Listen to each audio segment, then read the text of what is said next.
Welcome to the Manga Bay Newscast. It's April 20th, 2022, and I'm your host, Mike Gorecki, bringing you the news and inspiration from nature's front line. Today we're looking at the upcoming Conference of the Parties to the UN Convention on Biological Diversity, or COP15, where delegates will meet to finalize a global strategy for safeguarding nature and securing a future for all life on planet Earth. After numerous delays due to the COVID pandemic, parties to the UN Convention on Biological Diversity are at last expected to meet this year to hammer out the final post-2020 global biodiversity framework. Round of negotiations just wrapped up in Geneva, Switzerland last month, setting the stage for COP15, which will be held in Kunming, China later this year, though the Chinese government has yet to release details about when the summit will actually take place. A lot is riding on the outcome of COP15 nonetheless, all the more because none of the 20 Aichi Biodiversity Targets agreed to by parties to the CBD in 2010 have been fully achieved. That means that biodiversity has continued to decline apace over the past decade. There are hopes that a robust post-2020 global biodiversity framework will be agreed to in Kunming, providing the world with an international accord on the order of the Paris Climate Agreement. A global 30 by 30 goal is expected to be included in the final framework, but it remains to be seen how other important issues will be addressed, such as promoting more sustainable forms of agriculture, which is currently responsible for massive amounts of species loss, and securing land tenure and rights for indigenous communities, which are increasingly coming to be seen as crucial to any effort to halt the destruction of nature.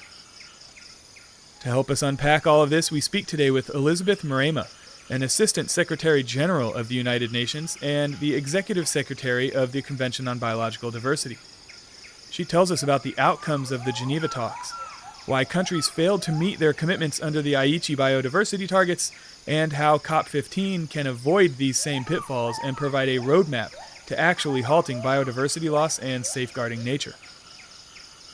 We also speak today with Jennifer Tauli Corpuz, a Senior Global Policy and Advocacy Lead for an organization called Nia Tero, who also participates in the Convention on Biological Diversity talks as a member of the Indigenous Caucus. She gives us the Indigenous perspective on what's currently in the draft biodiversity framework, what changes are needed, and the overall importance of Indigenous leadership in preserving Earth's biodiversity. The climate crisis and the biodiversity crisis is now very urgent, and the most direct and efficient pathway towards solving these two crises is working with Indigenous peoples, strengthening the land tenure of Indigenous peoples, recognizing Indigenous governance. It can't wait.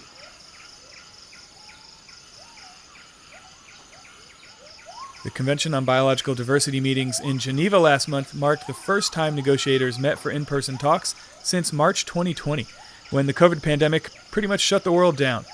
There have been reports that little progress was made at the Geneva talks, while a commentary published by Manga Bay had a much more positive take, reporting that indigenous land rights had taken center stage in the draft global framework for biodiversity conservation. Here's Elizabeth Mrema with her take on the significant outcomes of the Geneva talks. The biggest takeaway from the Geneva biodiversity meetings is that the world governments have produced a strong basis for the post-2020 global biodiversity framework to safeguard the health of our planet. We actually saw intense discussions, some difficult, but ultimately we saw the power of multilateralism and a willingness to seek common ground from all parties. In fact, governments came to Geneva with the intention of making progress on urgent actions on the goals, targets, and institutions needed to protect nature, and that is what they exactly did. Is truly now a part-led process. What's the state of the draft framework for post-2020 biodiversity conservation coming out of the Geneva talks? Governments were able to keep the overall shape and structure of the first draft of the global biodiversity framework, but also added many other elements and qualifications that actually will require further negotiations. And these further negotiations will take place towards the end of June in Nairobi, where actually delegates will further refine the framework and agree on a language that could be presented for adoption in Kunming. The draft framework as we have it now is well decorated, flowered, I will say, with brackets and additional elements. So Nairobi will be the place to actually negotiate to ensure that the final draft is really simple, actionable, achievable, and yet ambitious framework for adoption. The overarching goals of the draft framework to protect elements of biodiversity at all levels, as well as sustainability and human well-being in the use of biodiversity, including fair and equitable sharing of benefits from the use of biodiversity, were all reaffirmed during the Geneva meetings. Intense discussions, high-level engagement by delegates, including not delegates, just parties or governments, but also other stakeholders, which led into extensive discussions, meaning that much of the text will still require streamlining. However, the Geneva meetings show that the world governments hold great importance to the discussions which were going on. We also had in Geneva the science body or subsidiary body on science, technology, and technological advice, which had extensive discussions on monitoring progress, examined existing and proposed new indicators, all of which will be used as the best available scientific advice to support the ambitious post-2020 global biodiversity framework. Equally, the implementation body or subsidiary body on implementation, which also met in Geneva, was able to complete its important work on the mobilization of resources for biodiversity, as well as a mechanism to keep the implementation of the new framework under review to allow for course correction in the convention policy moving forward. So ultimately, we saw tremendous willingness to work towards a compromise and a consensus, and this bodes well for the adoption of the framework in Kunming, China. So there are further preliminary talks happening in Nairobi before Kunming. Is that just to get the draft framework all set before delegates meet in Kunming? The negotiations will not begin in China. So even Geneva, it was meant to be fully negotiation. But what we actually saw in Geneva, and rightly so, remember, countries, governments, delegates had not met for the last 2 years as a result of the pandemic situation. So this was the first meeting after 2 years.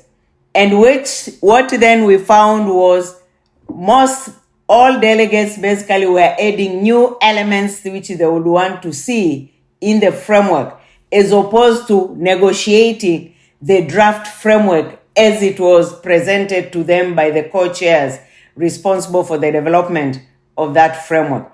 So I think Geneva will be actually the opportunity to get into the nitty-gritty of the framework, to be able to streamline those many elements introduced into a simpler, communicable framework. And if delegates will finish the negotiations and get a final draft in Geneva, that will be excellent. But I think it is still a wishful thinking to think of that now. So after that, it means consultations will continue and negotiations will continue to Kunming during the COP itself to have a really final text for adoption. And the goal is to have a final post-2020 global biodiversity framework adopted in China, right? Yes. Are you pretty confident that the China summit will actually happen? Now, yes, I am. And I am because the world now is opening up. Face-to-face meetings are beginning to happen. And that's why after a few postponement of our own processes and meetings, we are able to meet in Geneva for 2.5 weeks. And if we'll be able to meet in Nairobi in June. That gives me confidence that we should be able to meet for the second part of the Conference of the Parties to the convention in Kunming. When delegates do assemble in China, what do you expect to be the biggest challenges and biggest points of contention that will need to be hammered out to reach a final framework? Currently, assessing from the Geneva meetings, contentious issues include resource mobilization or funding for the implementation of the framework. So I'll put that as means of implementation, which is one is funding, but also monitoring, review, accountability framework with indicators, which then will be used to measure progress as implementation takes place. Equally, another sensitive issue is the digital sequencing information for genetic resources, which is not strictly speaking part of the framework, but is being discussed together with the framework because the parties are yet to decide whether that digital sequencing information or DSI will be part and parcel of the framework or will be a separate component for which then the Conference of the Parties will take a specific decision on that.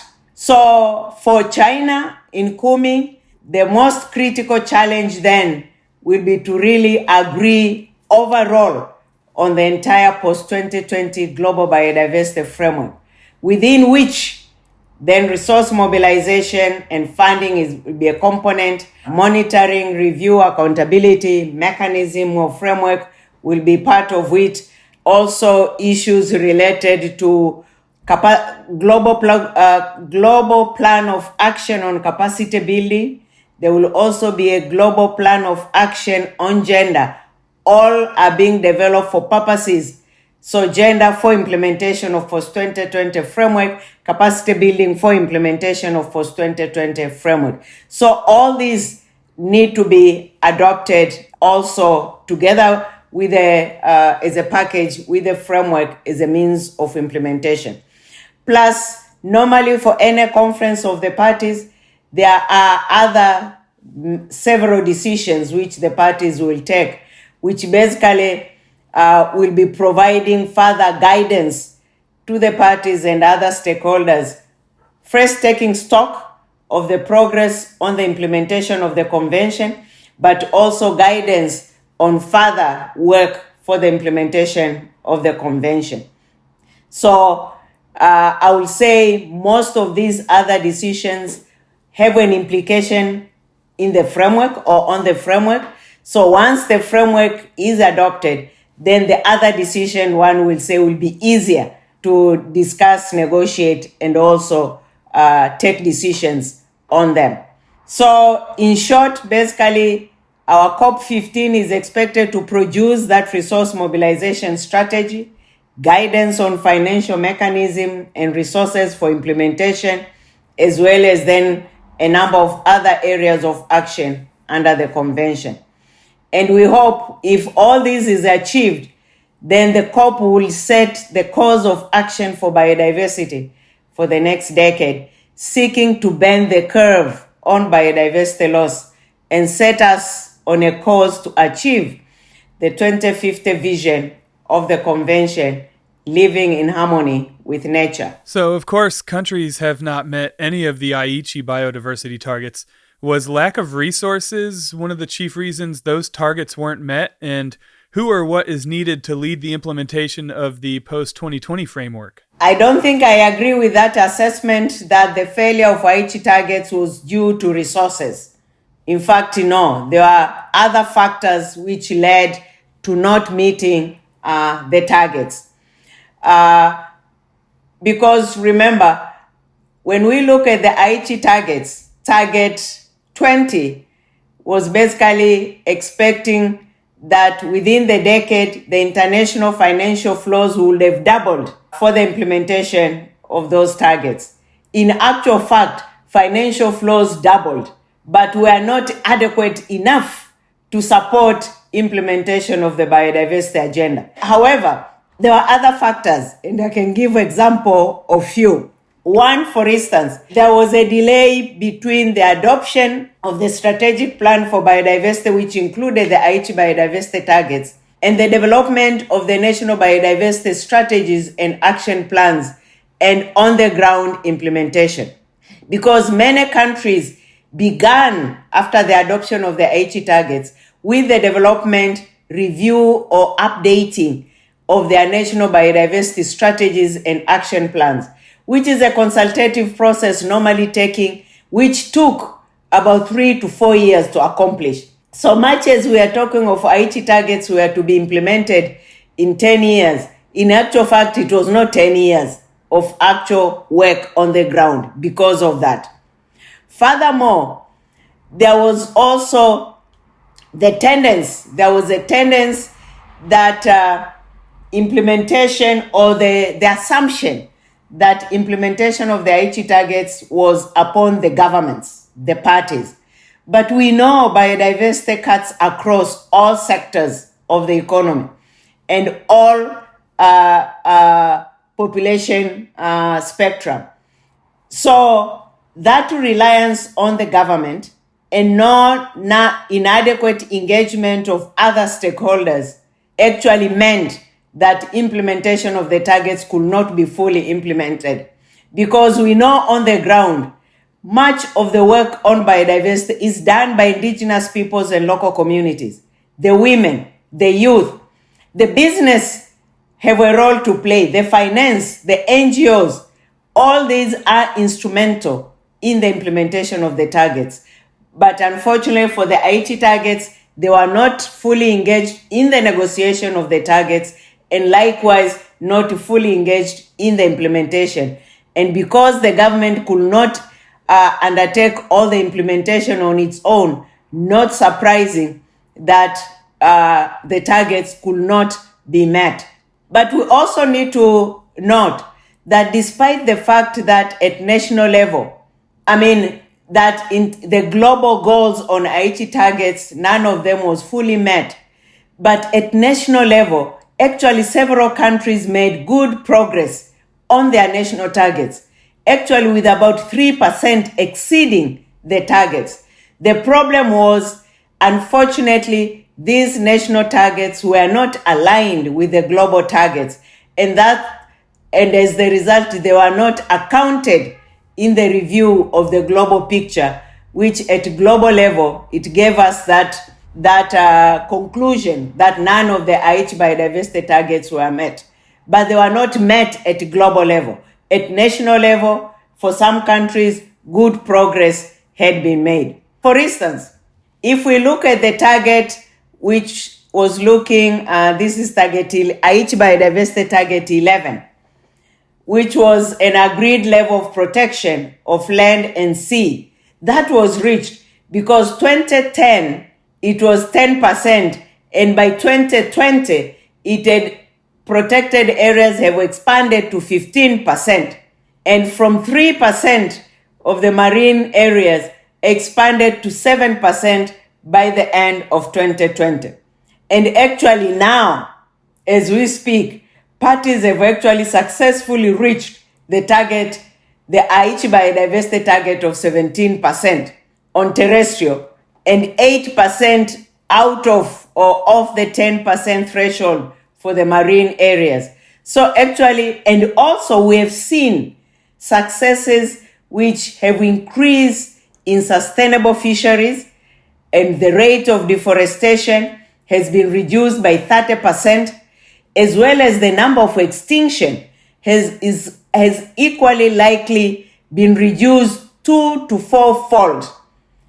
So some progress had been made, but mostly at national level and not accounted at global level. And that's why that conclusion of none of the targets were met. So what lessons can be learned from this about how the CBD can be implemented so we do hit the global targets? Good question. In terms of engagement of all stakeholders, the co-chairs responsible for the development of the post-2020 Global Biodiversity Framework and taking the opportunity provided by the lockdowns as the result of the pandemic has been their ability to engage all stakeholders, be it the youth, be it the indigenous peoples, local communities, the women, the business, the financial sector, all have literally been engaged and all have provided their contribution into the draft framework.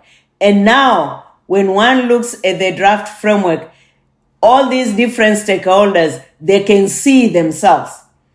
And therefore, the fact that different stakeholders can see themselves, it also means that then they will own the framework when it is adopted and contribute also in its implementation. So that's one has been taken. Two, in terms of avoiding delays in implementation, what we are urging the parties is the National Biodiversity Strategies and Action Plans, or NBSAPs, which are already in place. Over 170 countries already have them. They are already good enough to continue implementation of the framework when it is adopted. And if then countries have to review and update, that should not hold implementation, but the review can be undertaken in tandem as implementation of the framework continues. So and then during the first part of our conference of the parties last year in October, UNEP, UNDP, and the Global Environmental Facility committed to fast track in terms of supporting and assisting countries, particularly developing countries, small island developing countries, countries with economies in transition, and least developed countries, preparing them ready for implementation even before the framework is adopted. So work is already in place under the leadership of these three institutions to prepare the countries to continue and begin implementation immediately when the framework is adopted. So if all this takes place as anticipated, we hope the mistakes which made us not reach the Aichi Biodiversity Targets would have been solved. And when we look at the financial resources, for instance, which is a key factor in the negotiations, we would have noticed in the recent months, a lot of commitment has been made and pledges being made for biodiversity agenda. We see countries like United Kingdom and France, where the leaders have committed part of the climate fund, their climate fund, be used for biodiversity because of the intrinsic connection between climate change and biodiversity.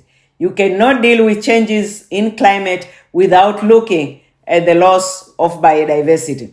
So there are resources there. We have seen also philanthropies in the history of the biodiversity agenda also putting in money, $5 million, to support implementation of the framework through the indigenous peoples and local communities, because these are the custodians. 80% of biodiversity is under the stewardship of indigenous peoples and local communities. Our host country, China, has also pledged to put in $230 million for the implementation of the framework to support developing countries for that purpose. Again, this was made at the first part of the conference of the parties. We have seen the European Commission increasing its biodiversity resources for that purpose. Germany also doubling its biodiversity resources to support biodiversity agenda. So clearly, when one looks at the doubling of the resources under Aichi targets, which was reached, if we take that as the measure, then probably this time it will be reached and beyond. When we look at the framework itself, the framework has a target looking at $700 billion required per year for the implementation of the framework. But the framework also goes further to suggest in one of the targets that the $500 billion spent every year, spent every year on harmful subsidies, on activities harmful to biodiversity, if these resources could be redirected, repurposed to nature positive activities, then you see the 700 shortfall will already been reduced to 200. And in that case, that 200 should be able to be available. Not only that, if the business community, the financial institutions will also manage the risks, the impacts, and their dependencies on biodiversity. Because of that dependencies, the business, the financial institutions, corporate bodies, they are actually accruing 50% of the global GDP, specifically $44 trillion, is highly dependent, moderately or highly dependent on biodiversity activities. So if biodiversity feeds the world 50%, there is business case there, then economic case there. And if then that biodiversity is managed sustainably, we can see where again resources would come in. And it said that by 2030, actually the biodiversity could provide up to 350 million new jobs. So again, there's a business case, and again, there are resources there which can be accrued as long as they are repurposed, they are sustainably used and be made available for positive biodiversity activities. You've already spoken a bit about how Indigenous community rights might be incorporated into the framework. Manga Bay actually just ran a commentary about the Geneva talks in which it was reported that, in fact, Indigenous rights had taken center stage in the framework. Did you see that too, and do you expect it to hold true through COP15? The situation currently, yes, Indigenous rights, land rights, human rights will feature prominently in the framework. I'm saying so because first, in the Convention on Biological Diversity, the convention itself protects the rights of indigenous peoples and local communities and recognizes the close and traditional dependence of the local communities on biological resources. It also recognizes the need to ensure that these communities also share in the benefits arising from the use of their traditional knowledge and practices relating to the conservation and sustainable use of biodiversity. So, for example, the convention has made it very clear that any action on conservation or restoring habitats, including establishment of protected areas, must respect and protect human rights, including the principle of free, prior, informed consent. This safeguard is already reflected in the draft framework on the Global Biodiversity Framework. In addition, the Convention has established a mechanism for full and effective participation of indigenous peoples and local communities in the meetings organized and held under the Convention, particularly through and under the Convention established ad hoc open-ended working group on its Article 8J and related provisions, which is on traditional knowledge, as well as we have a voluntary trust fund for the participation of indigenous peoples and local communities in the convention meetings, including the post-2020 framework. And we could see the indigenous peoples, local communities had been active participants in the ongoing process for the development of the framework. The representatives have been following the convention. They have even among themselves formed themselves into a caucus referred to as International Indigenous Forum for Biodiversity. And we as the Secretariat are committed to really ensure the effective participation of the local communities. And to this end, for instance, just for the post-2020 Global Biodiversity Framework, we have had 3 dialogues, just bringing the indigenous peoples, local communities to discuss and have their contributions heard by the co-chairs of the framework and be for incorporation into the framework. We had the first dialogue in November 2019, which reflected on the results of the first meeting of the open-ended working group on the post-2020 framework. And then the second dialogue, which was held in December 2020, which served as an opportunity for the local communities participants to reflect more on the post-2020 framework process, including then the updated zero draft and currently the first post-2020 draft monitoring framework. And the third dialogue, which was held virtually in August last year, again provided the opportunity to the local communities, both and also representatives of the parties and other governments, to exchange views on the development of the framework. And what now you see in the first draft framework, there's a focus on traditional knowledge, which is in Target 20. There's a focus on customary sustainable use under Target 4, 5, 9, and 10. Contribution of indigenous peoples and local communities' lands, territories, and waters towards area-based conservation targets reflected under Target 1, 2, and 3.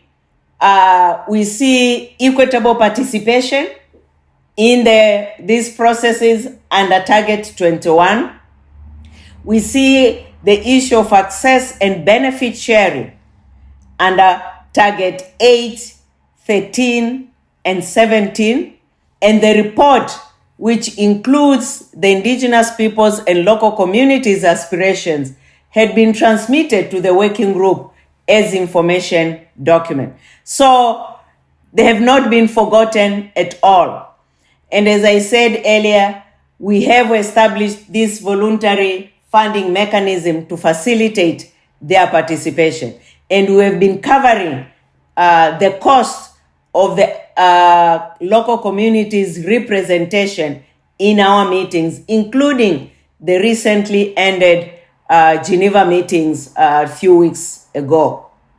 So we are committed to enhance the local communities' participation. They are central, and they will be central in the implementation of the framework. And we hope COP15 will also decide to initiate the process for the development of a new program of work on traditional knowledge and other issues affecting the local communities for the implementation of the post-2020 Global Biodiversity Framework. We, of course, have a member of the Indigenous Caucus at the CBD negotiations here to speak with us today, Jennifer Tauli Corpuz. So we're going to hear from her now, but we will return to my conversation with Elizabeth Mrema a little later to hear her talk about agriculture's impacts on biodiversity, the key involvement of youth in the CBD negotiations, and how no one knows still what the timeline actually is for the Kunming meetings that are supposed to happen later this year.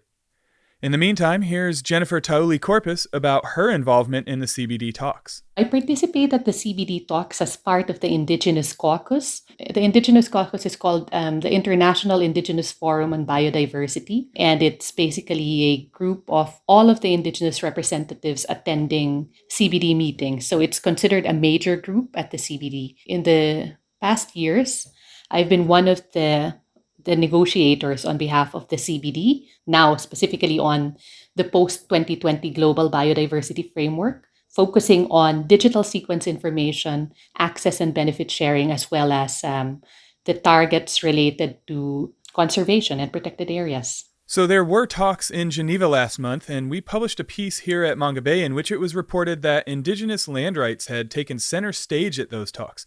Would you agree with that? And what's your take on the talks in general? That was a very pleasant surprise, actually. We were trying our best to prepare for the Geneva talks, given that there was a 2-year hiatus in face-to-face negotiations.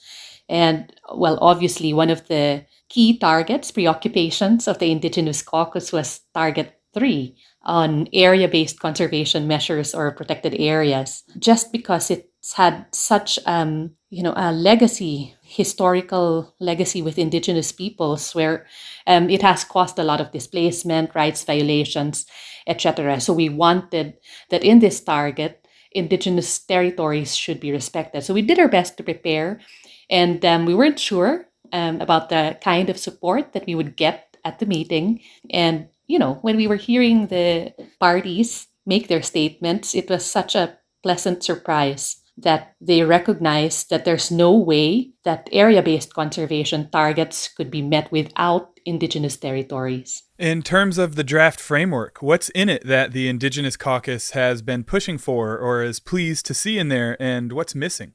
Most of the targets, there's currently a strategic plan, and the area-based conservation target is currently Target 11. It does not in any way mention Indigenous peoples currently, Target 11.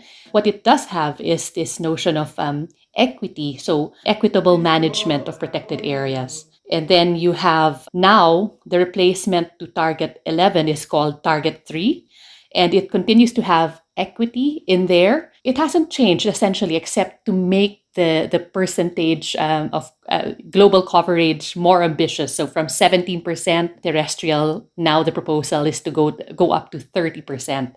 So going into Geneva, we had three main demands. One was to recognize that Indigenous peoples govern territories, not just manage. So governance is important. The second is to include free, prior, and informed consent, because this is where most of the past violations have come from, because the free, prior, and informed consent, when including Indigenous territories in protected areas, had not been observed in the past.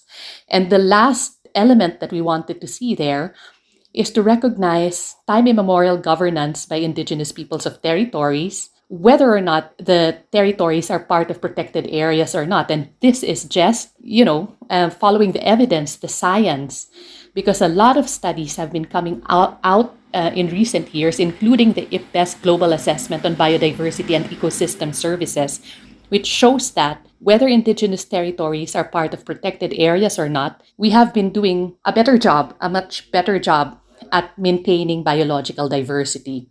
So those are the three elements that we wanted to see in there.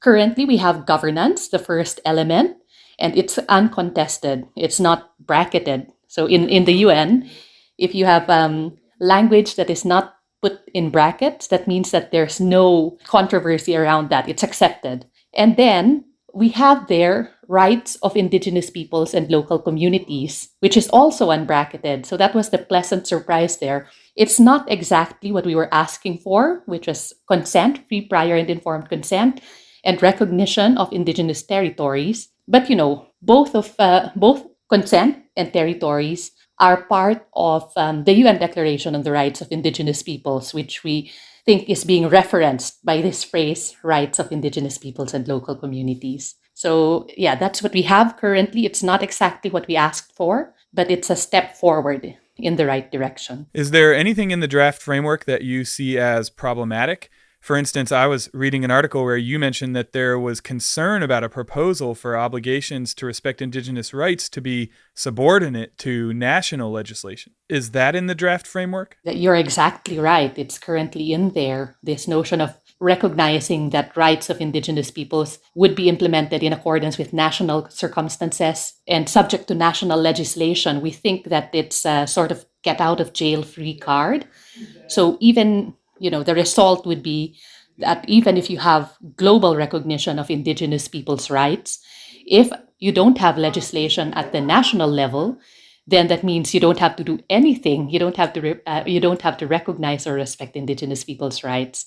So it's very, very concerning for us that phrase is there currently. It's in brackets, but it's very dangerous. I know that a global 30 by 30 target is also included in the draft framework.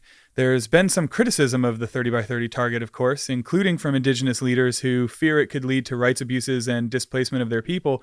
What's your take on the 30 by 30 target? Yes, it represents an increase in ambition, right? Because currently, the goal for 2020 was to cover 17% of the land and 12% of the sea as protected areas.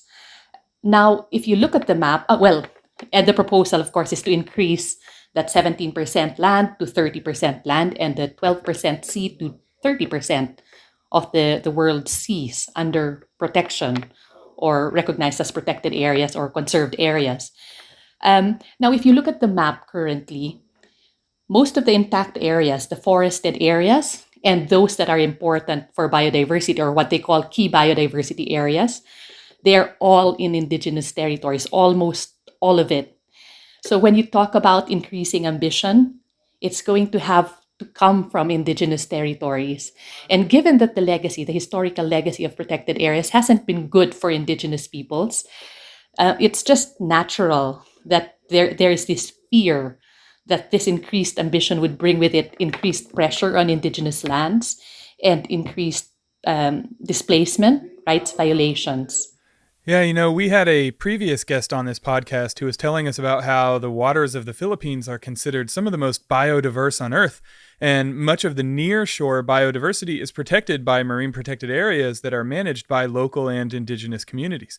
Do you have concerns or thoughts about how these protected areas managed by indigenous communities might be impacted by the policies included in the framework right now? Yeah, the same concern around lands applies to the seas as well. And it's great that currently there's a lot of recognition of locally managed marine areas.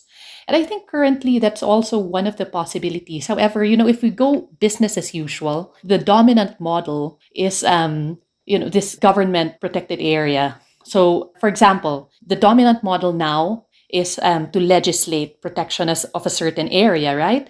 And so when this legislation is passed, part of it includes the creation of a protected area management board, which includes representatives of various government agencies and very minimal participation from local communities and indigenous peoples. Currently, for example, in Philippine legislation, the dominant model is that you have a protected area management board, and you have the local chief executive, representative of the environment ministry, and then you have one seat for local communities or indigenous peoples. So that's a shared seat. So, the concern is that if that dominant model remains, then you're essentially removing indigenous peoples and local communities from the governance and management of the area. So yeah, that's a big concern, obviously. So there's growing recognition of the important role indigenous peoples have to play in conservation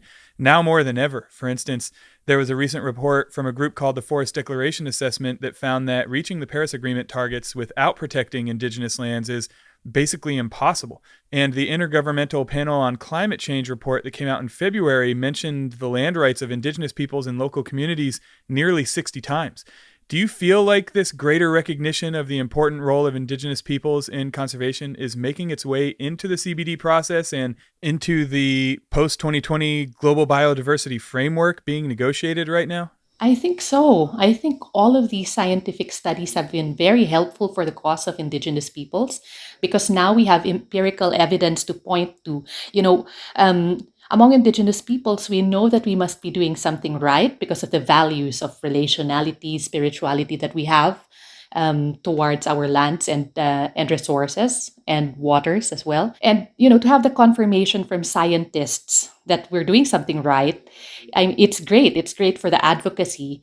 And because the empirical evidence is showing that indigenous peoples are effective in carbon sequestration, effective in biodiversity conservation, the policy bodies have no choice. Well, we hope they have no choice but to take notice of all of these scientific studies. What's nice also is that they've been coming up with all of these maps, and it's great when you see the maps that show where indigenous peoples are present and how high the overlap is between places where indigenous peoples are present and the places where biodiversity remains rich and where the forest cover remains intact. And maybe this is getting to be a long answer, but one of the good outcomes of Glasgow COP26 last year is finally there was formal recognition by the UNFCCC, the Climate Change Convention, of the linkage between nature and climate. It sounds like it doesn't need to be said, that it's logical that there's a link between climate and biodiversity. But this is the first time that it's been officially recognized in a COP decision. So, and again, it plays into indigenous governance being good, not just for the climate, but also for biological diversity, for nature. Any final thoughts about the importance of indigenous leadership in protecting biodiversity that you care to share with us?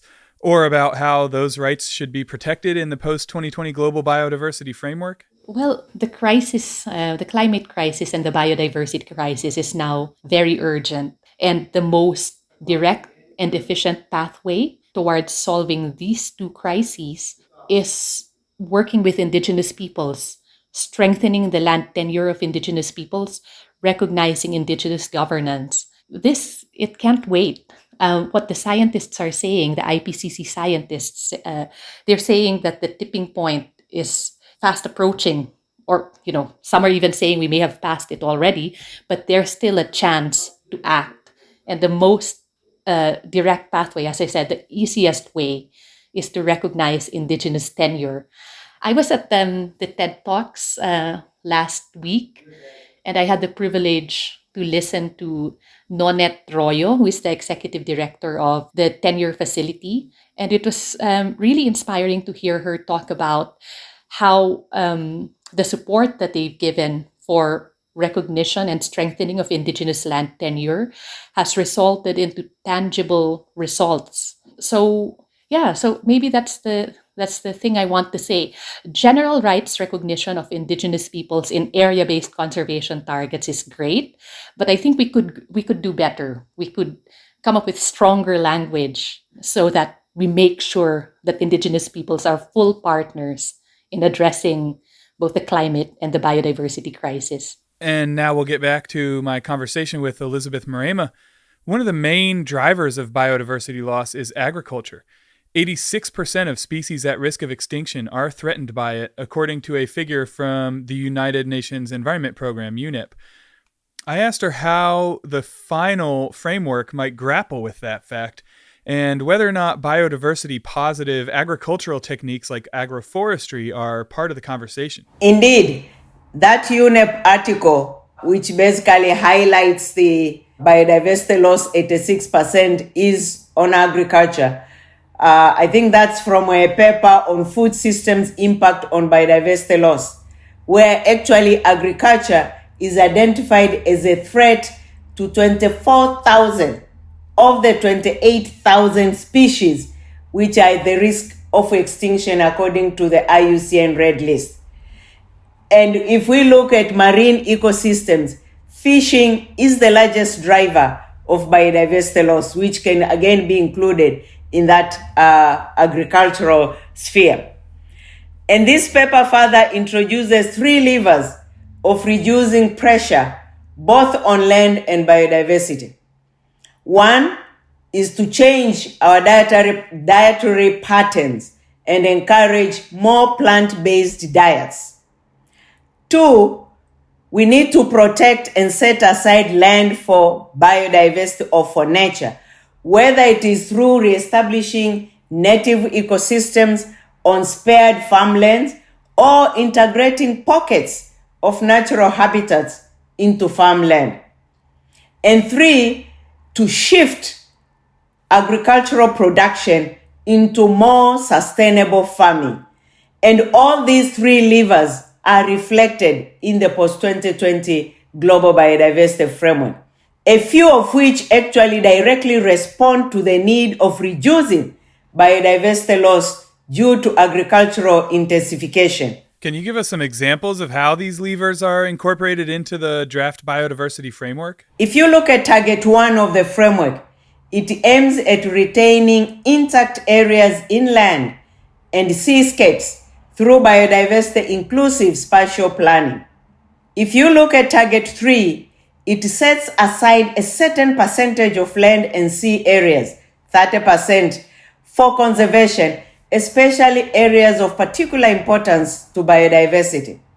Target 9, it aims to protect customary sustainable use by indigenous peoples and local communities in the management of wild species, including nutrition and food security. Target 10 intends to ensure that all areas under agriculture, aquaculture, and forest are managed sustainably.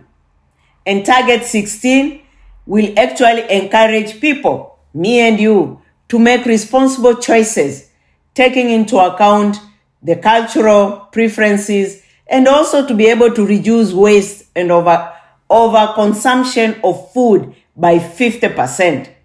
So clearly, agriculture is indeed included across the whole spectrum of the targets of the new post-2020 Global Biodiversity Framework. And countries are very keen to see targets with strong commitments in the food and agricultural sector. Besides the post-2020 framework, which will outline the broad strategic direction, there is also space in the convention itself to discuss biodiversity positive agricultural practices.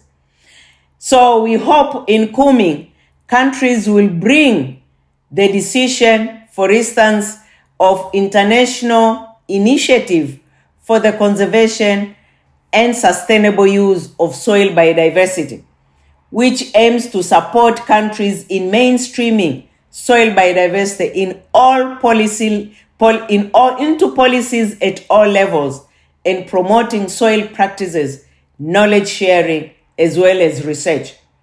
We hope also there will be a decision which will be guided by a plan of action 2020-2030, which will put a strong emphasis on agrobiodiversity as one of the effective agricultural practices, allowing optimum use of scarce land and water resources.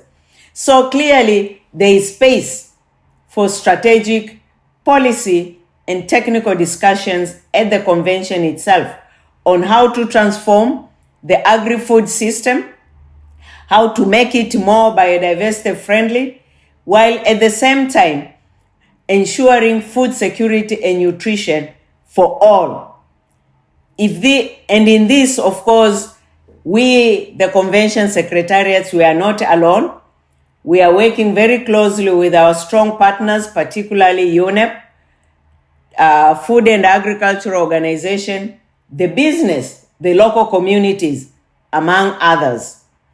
So clearly, as you asked, the success of achieving transformation in agri-food systems or agri-forest will only come from addressing supply practices and demand-driven markets and incentive sides jointly. A number of countries have adopted their own 30 by 30 goals, pledging to protect 30% of lands and waters by 2030.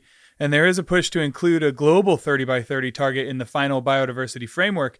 But there is some criticism of this goal, including from indigenous leaders who point out that it could lead to a land grab and dispossession of indigenous and local communities from their land. What are your thoughts around 30 by 30? The whole issue of protected areas and area-based conservation measures have been one of the important targets, even at the Aichi targets, which I talked about earlier, the 17% terrestrial and 10% marine, which is basically the only goal which has currently been met globally. Now we've attained the 17%. Of course, marine, there are some decimals still missing, but actually that high-profile protected areas has also continued to be a high-profile issue even under the framework. The draft framework already under draft target 3 reflects the 30 by 30%, but that is still under negotiation. So we'll have to see if that will remain. And with respect to area-based conservation, particularly through protected areas or other effective area-based conservation measures, the need for higher ambition has also been reflected by many parties' desire to have higher, not just quantitative target of 30 by 30, but we should also look at the quality of these areas.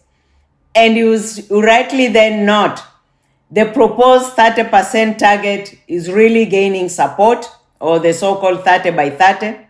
Some parties have set their own national ambition for 30% coverage, and others have grouped themselves into coalition in support of the 30% goal, like the High Ambition Coalition for Nature and People and Global Ocean Alliance. However, as I said, the deliberations on this target are still going on, and some, as you have rightly said so, have concerns related to that target. For example, the indigenous peoples and local communities are raising concern that the implementation of the 30% target could fail to recognize their rights to title, tenure, access, or management rights of their lands, territories, waters, and other resources.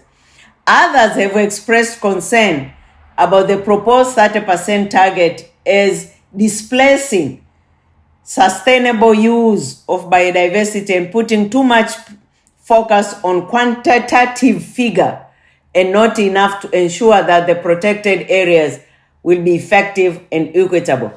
But regardless of these different views on the actual numerical value, all parties, I think, agree on the importance of conserving areas of importance for biodiversity or area-based conservation, which will be a critical part of the new framework.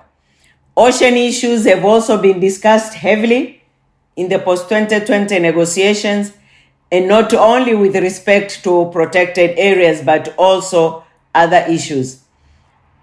What we are seeing in recent years is the increasing attention and political will focused on ocean sustainability, manifesting in various processes, including for biodiversity.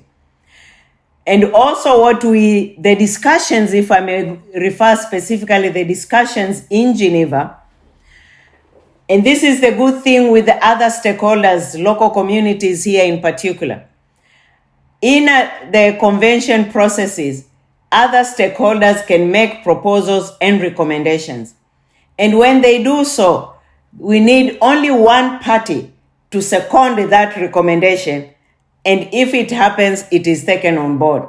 It's not 2/3, it's not 1/3, but just one party. And yes, in Geneva, proposals regarding safeguards on their land rights, human rights, especially in recognition of the newly adopted the Human Rights Council of the right to clean, health, and sustainable environment, as well as actually the framework. It's being proposed that the framework be implemented in a rights-based approach. So if all these happen, then clearly it will be a big win for the indigenous peoples and local communities, and also a big win also for the draft target 3 on the increase of the protected areas, if the safeguards, appropriate safeguards, as demanded by the local communities, will also be put in place. And not in place on paper, but also in place to see when it comes to implementation. Recall earlier on, I referred their ability also to participate in the decision-making process affecting them through a free, prior, informed consent on issues which affect them. So if these principles then are put in place, safeguarded, then the framework will be a win for the local communities. In regards to timing, the UN has said that COP15 will take place in late August, but China hasn't yet told countries when it will happen or what the COVID protocols will be and so on. Do you have any insight or information you can share with us about that? I wish I had. I'm also eagerly waiting. Indeed, we are looking at the COP to take place end of August, early September, but the exact dates, we are also waiting for that announcement by our host government of China. We have been told that will happen soon, so we are equally at the Secretariat eagerly waiting, because all our preparations for that COP are also dependent on the announcement of the dates. Also to enable the high-level leaders to block their calendars. And this year is not a good year because there is competition for space. Many meetings and key ones are taking place. This year is unique for the Rio conventions, and this is the Convention on Desertification, our biological diversity, as well as climate change, all taking place in 2022. So indeed, it is a critical year, which begins next month in May in Côte d'Ivoire with the Desertification Convention, leading to our COP in Kunming, China, and ending with the climate change in Sharm el-Sheikh, Egypt. So we want also to see that thread of developments, one feeding into the other, also demonstrating the interlinkages of these triple challenges we are dealing with. So looking forward and waiting for the dates to be announced for also the preparations to continue in earnest. Well, just to wrap up our conversation here, I did want to ask you about an interview you did with Mangabe's founder last year, in which you shared optimism about youth involvement in the COP15 process. Is that still true? And what other factors might be giving you hope that the negotiations will achieve a robust biodiversity framework? Just like the indigenous peoples, local communities, the youth are heavily involved and engaged, not just in the post-2020 framework, but in the convention processes. We support, for instance, the Global Biodiversity Network, which is actually a youth global biodiversity network with now, I understand, about 60 chapters in 60 countries. They speak, they are listened in our processes. They are very active in Geneva for the entire period, participating in the negotiations.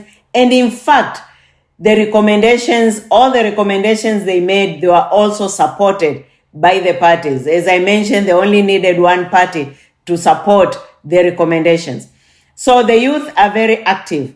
And personally, always when I talk with the youth, I keep reminding them that they need to be at the negotiation table now and today, because the implementation of the framework and also the ability of the convention to reach its long-term vision of living in harmony with nature by 2050, it will not be me or you. It will be them who will be the global leaders at the time, who will be responsible for the implementation of the framework. Because even the framework is a long-term framework to 2050.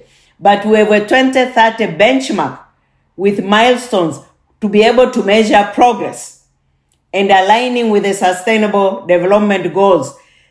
Most of the goals' contribution dependent on biodiversity from our framework contribution.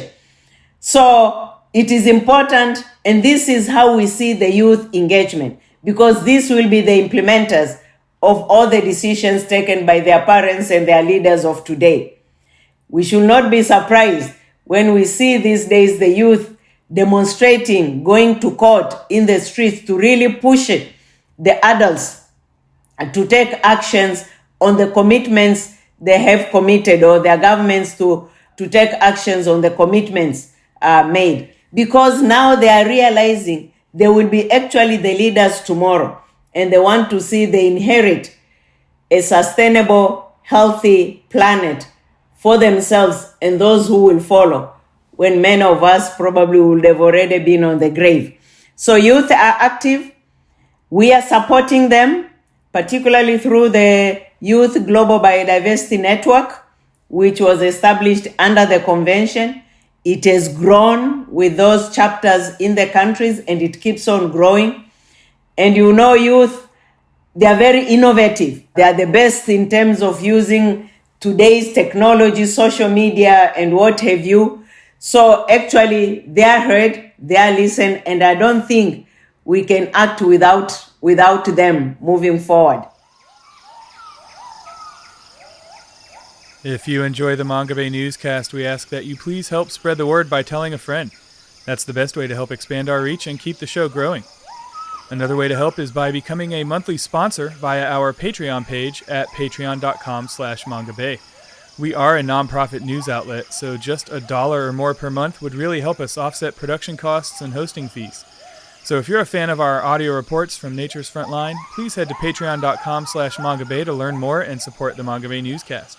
That's patreon.com/mangabay. You and your friend can join the listeners who've downloaded the Manga Bay newscast nearly 500,000 times by subscribing to this podcast wherever you get your podcasts from. Or you can download our app for Apple and Android devices. Just search either app store for the Manga Bay newscast app to gain fingertip access to new shows and all of our previous episodes.